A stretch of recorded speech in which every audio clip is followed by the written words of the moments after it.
السلام علیکم۔ آج ہم بات کریں گے ان 7 عادتوں یا پھر 7 چیزوں کی جن کی وجہ سے لوگ آپ کی عزت کرنا چھوڑ دیتے ہیں۔ نمبر 1 پر ہے بری عادتیں۔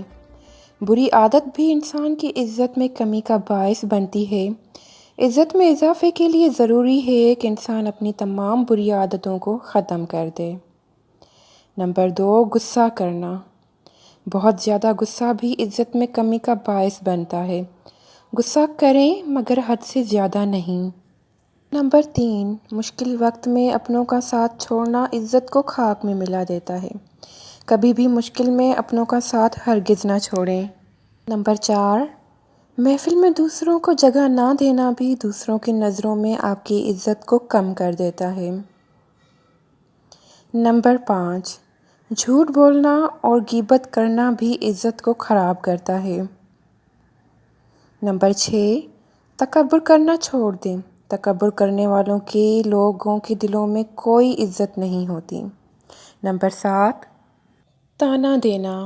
جس کو طعنہ دیا جائے اس کے دل میں طعنہ دینے والے کے لیے شدید قسم کی نفرت پیدا ہوتی ہے۔ طعنہ دینا عزت میں کمی کا باعث بنتا ہے، لہٰذا کوشش کریں کہ ان 7 عادتوں سے پرہیز کریں اور ان 7 عادتوں کو ختم کرنے کی کوشش کریں۔ جاتے جاتے ویڈیو کو لائک کریں، چینل کو سبسکرائب کریں اور ساتھ بیل آئیکن پر بھی پریس کر دیجیے گا۔ ملیں گے اگلی ویڈیو میں، ہمیں دیں اجازت۔ اللہ حافظ۔